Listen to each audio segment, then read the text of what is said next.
오늘 이 기사 한번 살펴보겠습니다. 우리나라에서 노령연금을 지급받는 외국인 수급자가 1만 명을 돌파했고 그 절반이 중국인이다. 자, 노령연금은 이제 우리 국민연금이죠. 일정 나이에 다다르면 받는 연금인데 이것은 죽을 때까지 평생 지급받습니다. 여기 보면 2019년에 수급자가 중국인 같은 경우에 745명인데 2024년 요게 상반기입니다. 예, 수급자가 5,571명, 예, 650%가 뛰었고 이게 하반기까지 집계를 마치면 이게 엄청 늘어나겠죠. 연금 수령액도 17억에서 100억으로 상반기에만 약 475% 폭증을 했습니다. 합계 통계를 보면 수급자가 1만 명을 넘었고 금액도 267억 원. 그리고 여기 보면 수급자가 사망할 경우 배우자 등에게 지급되는 유족연금을 받는 외국인도 처음으로 4,000명 선을 돌파했다. 금액은 약 80억 원 정도. 노령연금은 통상적으로 국민연금에 10년 이상 가입하면 65세 이후 평생 동안 매달 지급되는 연금이다. 국적별로 살펴보면 전체 외국인의 과반인 53.5%를 중국인이 차지했고 이미 중국인 5,571명에게 올해 상반기 101억 700만 원, 아까 살펴봤죠? 101억 700만 원의 노령연금이 지급되었다. 이는 1인당 181만 원꼴로 받은 셈이다.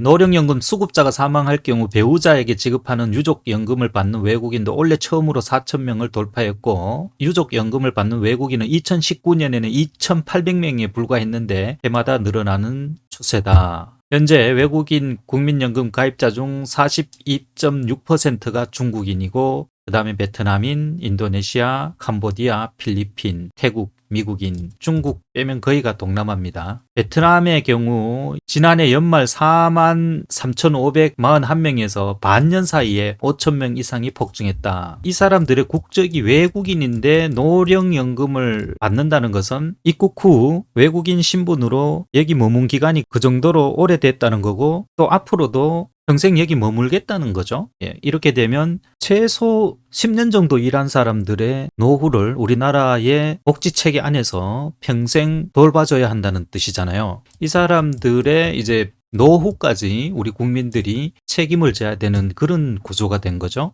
예, 어제 제가 여기 올린 거 보면 현재 정부가 짜놓은 이 연금개혁 구조를 보면 95년생이 75세 때는 59만 원을 수령하고 그 10년 후인 85세 때는 42만 원을 수령을 하는데 물론 현재 가치로 환산한 금액입니다. 여기에 이제 상대적으로 가입 기간이 짧은 외국인들까지 우리가 연금을 줘야 되니까 이 재정 상황이 더 악화될 것은 뻔한 일인데 현재 문제는 이제 이렇게 급격하게 늘어나는 외국인들이 우리나라에 장기 정착할 때 그 사람들이 또 다른 사회 취약계층으로 편입이 되거든요. 그런 현상은 유럽만 봐도 바로 알 수 있잖아요. 급격하게 유입된 난민들이 전부 사회 취약계층, 불만 세력, 또 그 사회의 복지 시스템으로 돌봐야 되는 그런 계층으로 전락하는 거죠. 그래서 예전에는 외국인들이 국내에 장기로 정착하지 못하기 위해서 산업연수생 제도를 뭐 3년에서 5년 이렇게 엄격하게 좀 관리를 했습니다. 초반에는 90년 후반부터 2000년 초중반까지만 해도 비교적 엄격하게 관리했는데 이게 계속 고무줄 늘어나듯이 늘어나고 불법 체류자가 워낙 많으니까 한번 나갔다 오면 우선권을 주겠다. 나라에서 오히려 간청하는 일이 벌어졌죠. 그리고 불법 체류자들한테 매기는 벌금도 받지 않고 오히려 제발 한 번만 나가주세요. 근데 불법 체류자나 외국인들이 절대 나가지 않죠. 왜냐하면 이 사람들이 벌써 이 30년 가까이 학습 효과가 있기 때문에 한국에서는 나가면 손해다. 어차피 정부에서 불법 체류자 단속 안 하고 또 외국인들의 머무는 기간을 계속 연장시켜준다. 이것을 체험적으로 알아버린 겁니다. 그러니까 아무도 안 나가죠.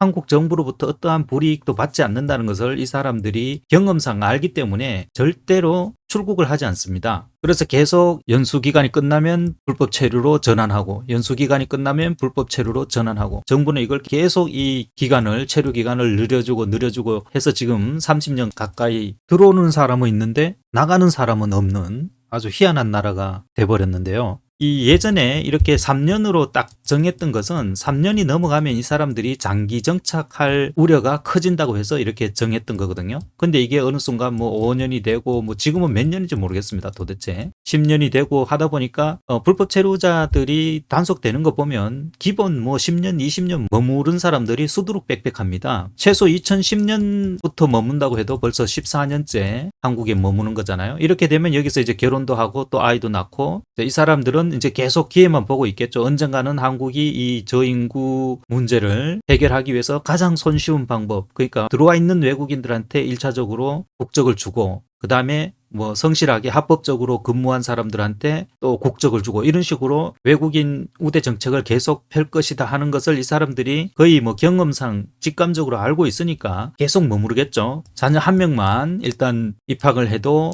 쫓아내지를 않으니까 수단과 방법을 가리지 않고 한국에 머물려고 하겠죠. 자, 문제는 이제 이렇게 되면은 이 사람들은 결과적으로는 한국의 이 사회 취약계층으로 편입이 되거든요. 이 사람들이 자기 나라로 돌아가면 모를까 한국에 있는 한은 이 사람들이나 이 사람들의 후세들은 사회 취약계층에 편입이 되거든요. 그러니까 우리가 부담해야 될 사회적 경제적 비용이 늘어나는 거죠. 이 사람들의 복지와 노후 대비까지 다 책임을 져야 되니까 이 사회적 경제적 비용이 엄청나게 급증하게 됩니다. 기존에 자국민도 복지 혜택을 주기도 버거운 판에 이런 외국인까지 이제 챙겨줘야 되니까 앞으로 우리 후손들이 살아가는 환경은 지금 우리가 보고 있는 이런 대한민국과는 완전히 다른 그런 세상이 되어 있을 겁니다.